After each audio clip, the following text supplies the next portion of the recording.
know who this is. She was thinking of something more special. I'm downright flashy, you know. Ladies and gentlemen, Miss Billie Holiday. Reporters keep asking me, Billie, why you do the things you do? This is what I tell them. I love me. We love you. When I take NAACP says Billie Holiday is the voice of our people. I think we should integrate the audience for this show. Let's change it up a little bit. You know, blacks and whites sitting together. You knew what you were getting yourself into when you decided to come on the road. Get out my goddamn clothes. I'm gonna take everything except your bra and your man. Which one of my songs is your favorite song? Strange Fruit. It's a song about important things, you know. Things that are going on in the country. This holiday woman's causing a lot of people to think the wrong things. It's a starting gun for this so-called civil rights movement. Those lyrics provoke people. Y'all got a plan? She's a drug addict. Exactly.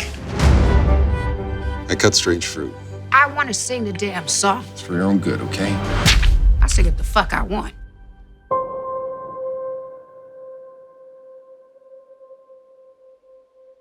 Southern trees Get her off that stage. bear strange fruit. They won't let me sing nowhere. No clubs, no money, no nothing. You gotta understand, baby, right now I'm in a situation. You said we could beat this, Billie. I need some now. Blood on the leaves You're like a hammer. Come right back and it hit harder than before. and blood. She's singing it for all of us. Ain't no other Negro star bold enough to do it. Black bodies swinging I'm being followed. I'm not gonna cower to no fizz. in the southern breeze. She's made something of herself and you can't take it because she's strong, beautiful, and black. Strange fruit hanging from the poplar trees.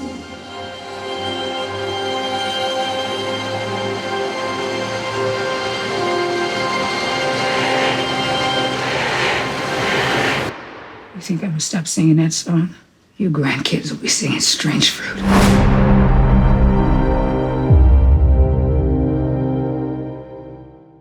Hello, everyone. My name is Angelique Jackson, film and media reporter at Variety. And thank you so much for joining us for this special conversation looking at the United States versus Billie Holiday. And joining me are the producer and director, Mr. Lee Daniels, and our star, Miss Andra Day. Hello. Hi, you two.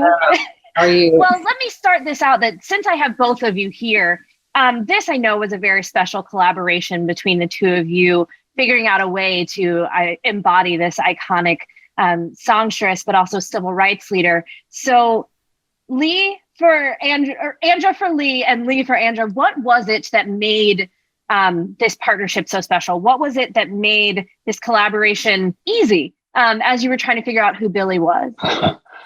Trust. We trusted each other. I think that fear, I don't think that's the politically correct answer to say, but fear, both of us were sort of afraid, and an unblinding trust, just a trust that we both had in each other, for me. Yeah, I would agree with that, definitely. Like he said, I think both of us had a desire to honor her legacy. It wasn't that it was like, let's just do a movie and let's just do, it was very careful, you know what I mean, in the beginning all right, I didn't want to do it because I was like, I'm not an actress. I feel like I'll be terrible. He didn't necessarily think I was right for it at all either, because I'm not an actress. It was worried I'd be terrible. But so I think that the desire to really honor her legacy outside of ourselves, I think is a part of what made it special. I didn't want to go in and half-ass tell this woman's story. I wanted to make sure that we did it right. And because we knew a lot of people would be watching. And so it really started with the right actor, making sure that the right actor was in place to tell her story. And so that was half of my fear conquered, because I knew that she was afraid too. And I knew that because of that, she knew that she had to honor her story. So it started there. And the divine coincidence or divine intervention of the idea that, we were listening to your version of Strange Fruit 3 years ago, and now today you're singing it as Billie. What was that difference like, performing as Andra and then performing as Billie on the screen? I think just the, performing it as myself is honoring her, right? Is I'm doing me and I'm trying to honor her, and the song, but doing it as her was different. When I'm performing it as her, I'm feeling what I would feel in that time, but performing it as her, it's more so what she's feeling in that moment, and how I'm feeling for her and what I'm thinking for her and what she's thinking. And so there was just so much more urgency. There was so much more. I had and because first of all, Lee's direction was great. My acting coach was the preparation was phenomenal. And, we worked hard. And so I had when you're playing a character that is going to die, there is a sense of urgency, a real sense of urgency that permeates every single thing you do. Even when I wasn't on camera, just through Montreal and just, even if I'm just having dinner with a castmate or, there's a real sense of needing to experience them and to impart something, and so there was such a sense of urgency singing that song and just a real deep need for people to hear the lyrics and to understand it. Like, if they're not listening to this, somebody else might be gone tonight or tomorrow, and that was a huge part of it for me, definitely. When you're deciding how and what part of Billie's story to bring to life, why was it so important to you to tell the story of Billie, the civil rights leader, and to center so much of it around Strange Fruit and the way that the government tried to silence her surrounding this song? Well, originally when I saw the film Lady Sings the Blues, that's what really got me into understanding the fabulousness of Billie, the fashion and everything, and what she stood for as a woman. But I didn't really understand what she stood for until I got SLP's script. And I didn't know that everything that I, as a teenager, that had lived in me, and that movie is the reason that I'm a filmmaker today. So everything that I thought that I knew about her was incorrect. That she was much more complicated, and she really was, as Andra said, the mother of the civil rights movement. And so Strange Fruit was really important for her to sing. She would do anything to sing that song, go up against the government. And I can't imagine just like struggling with addiction myself, which I'm sure I'm not supposed to say either. That was another reason why I really wanted to do this, and to honor her as an artist that struggles with addiction. That it wasn't just about addiction, that you can be a addict and you can still be an incredible figure and do incredible work in the civil rights movement as she did. And I think that the government wanted us to know that she was just that, a troubled artist, a junkie, trouble. But that's what they wanted us to know. And so when I read SLP script, I understood that she was far more than that. And that's the brilliance, I think, of the story in itself. That when you think of civil rights leaders, you think of Martin Luther King, you think of Malcolm X, you think of Gandhi, you don't think of her. And so I know that we are honoring her now, and I feel good about it. And I ain't scared now. Yeah. Now we're in here. Exactly.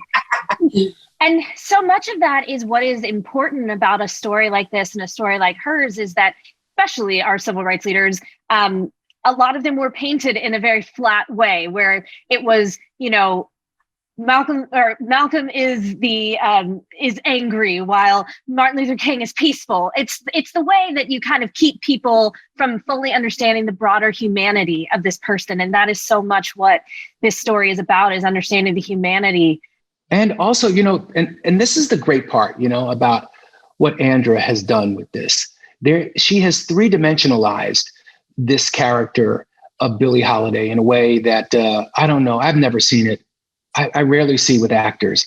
You can count on your hands the type of, that God's in the room and has his hands all over her because we understand her through the humor, which is key, the pain, the arrogance, her artist, her music, her voice. Mm-hmm.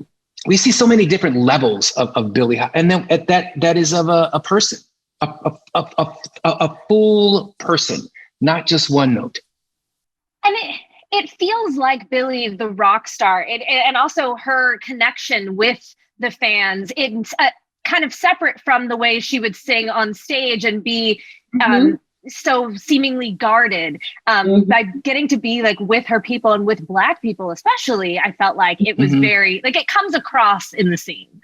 Well, of course, you guys did take a lot of creative license, but there was a ton of very specific detail, down to the exactness of the costuming and the presence of Billie as well. So tell me a little bit about pulling that off, getting the look just right, and getting what was maybe the most challenging scene of her life to recreate. I would definitely say the heavy Billie, because we had to put her in a suit down to her legs, and I didn't want her to look so it was just about 10 pounds and or 15 pounds or 20 pounds. So and there were two different phases of weight gain. And so just making sure that because I really wanted it to look real, and you can look and see when this stuff does not look real. So kudos to Charles Gregory, who has passed away now from COVID. Who's a legend who really put it together, her makeup and hair together, him and Milani. But yeah, to me, that was the hard, for me, that was very, very hard. Mm-hmm. Yeah. Andra, was there a specific moment for you when you saw yourself, now maybe since you've seen the film, but even when you were just on set looking She at has the not mirror? seen the film. Okay, Angelique. Okay, I should have asked the question first. Let's get it right. The truth is going to be told to these people tonight. She has not seen my movie, and shame on her. But we'll watch it together when she's okay. I'm too scared. I told you no more fear. We're not living in fear, Andra Day. We're not living in fear. We're out of fear. I think it's like a couple things. Like are you really scared? Wait, hold on 1 second. Are you really, really afraid to see this movie? You know what, Lee? I literally, listen, we're similar because we actually connected on, this is one of the first things we connected on. It's the same thing I was telling somebody, even with my album, I've never listened to Cheers to the Fall, and only for the final master to make sure it was, I've never listened to my album again after that. Never. And I would never. For me, it's just like, I look back at things. I've seen some clips though. I have seen some clips because we had to do ADR, and then they sent we had the ADR, yeah. Yeah, and then they sent over clips or whatever. And so for me, I'm watching it and I'm just like, this is beautiful. This is incredible. But my mind goes like, girl, why did you do that instead of that on that part? And why I will tear my whole life apart watching this thing. I'm like. And listen, I'm the same way. I will, after we finish this, I won't see this movie. I haven't seen Precious. I haven't seen The Butler. I haven't seen Paperboy.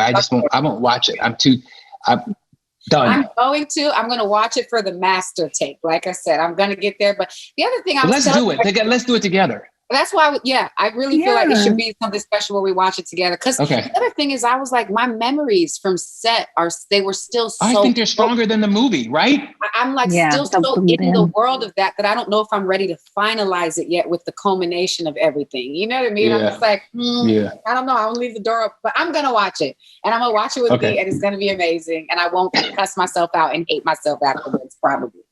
It's okay, Andra. I'll cuss myself out after this interview. So it's the same way that it goes for me. So don't feel bad. But looking in the mirror, showing up on set, looking like Billie, what was a particular scene or a particular moment where you were just like, wow, this is real?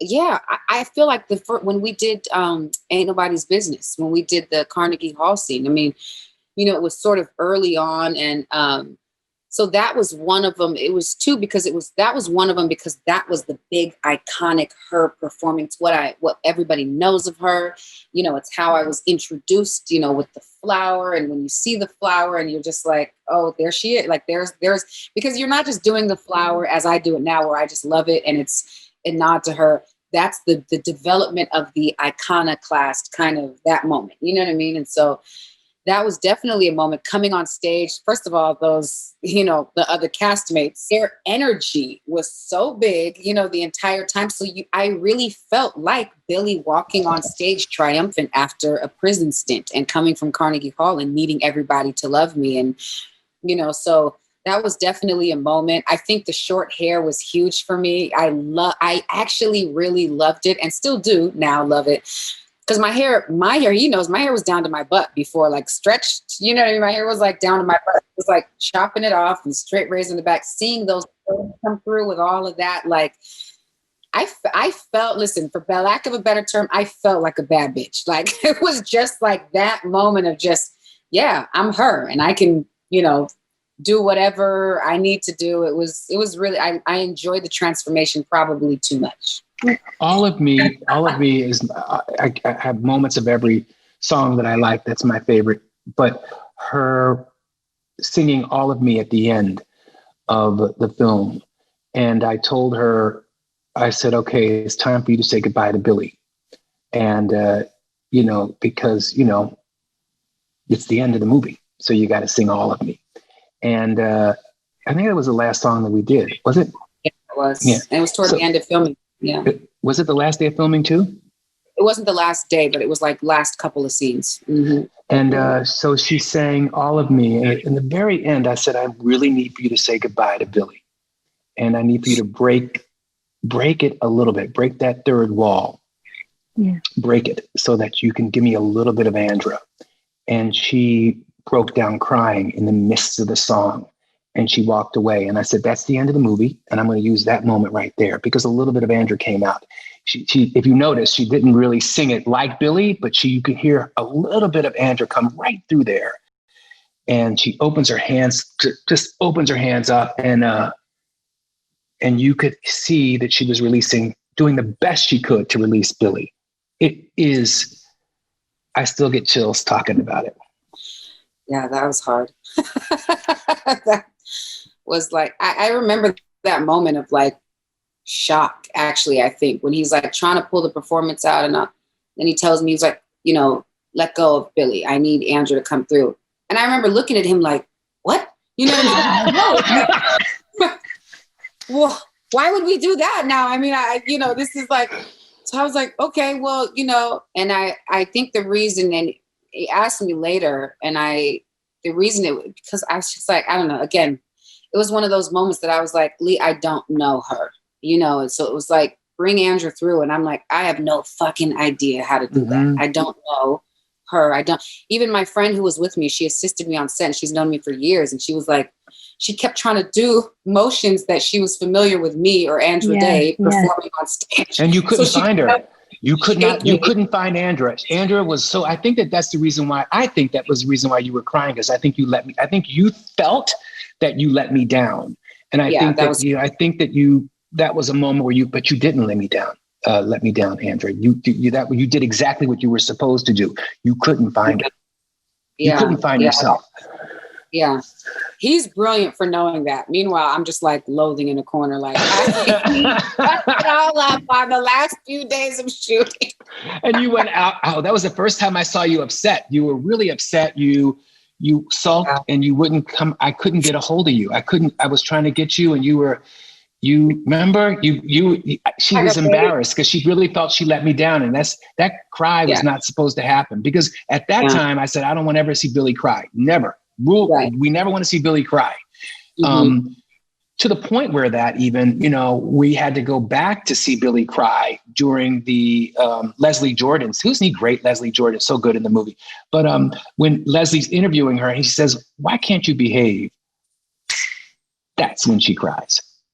Because she realizes that's what the government just thinks that she's just and that's the picture that they painted about Billie Holiday. But Yeah, she felt that she let me down because she started crying, and I'm like, this. I've got to say that is honestly one of the most incredible lines in the film, because it is so. It has so many layers of the way that the world tries to paint people, and particularly Black people, and particularly this Black woman who was this leader, this surrogate, this conduit, this person who was leading us into something new. And where do you see the legacy in the United States versus Billie Holiday, and what you have put onto the screen? Well, with her legacy, I feel like we see it permeating just everything that we do, right? I think that the legacy of her, standing up, you know what I mean, and fighting the establishment and the powers at the time. I mean, that was, if she could do it at that time, then we are obligated to do it right now. You know what I'm saying? And she was able to bring to light a lot by singing Strange Fruit, but they were also, Brian Stevenson says this so well when he talks about the narrative war against us in America, that we maybe won the physical war, but they win and have won the narrative war. And I think that's a huge part of it, although she was able to still fight through that. And we have Strange Fruit, which is this glimmer that came through and informed us that we are fighters. I think also for me, it's to tell our stories, you know what I mean? To tell, I keep saying in these interviews, it's really difficult. You still can if you're just committed to just being racist and bigot, but it's really difficult to hate someone when you know the depth of their struggle, their pain, what they've been through, and when you know the breadth of their contribution. That, the covering of stories, I believe in the scripture that talks about what is done in darkness will eventually always come out to light. This systems of oppression have been allowed to persist in America and still do, because truths have not been told, because narratives have been altered and have been changed. And so I think this story and her story is a huge part of our narrative that needs to be told, because it's not Black history, it is American history. Well, on that honestly perfect note, thank you all so much for joining us for this conversation about this film. The United States versus Billie Holiday is available on Hulu. Thank you so much. Thank you. Thank you, Angelique. Strange fruit hanging from the poplar trees.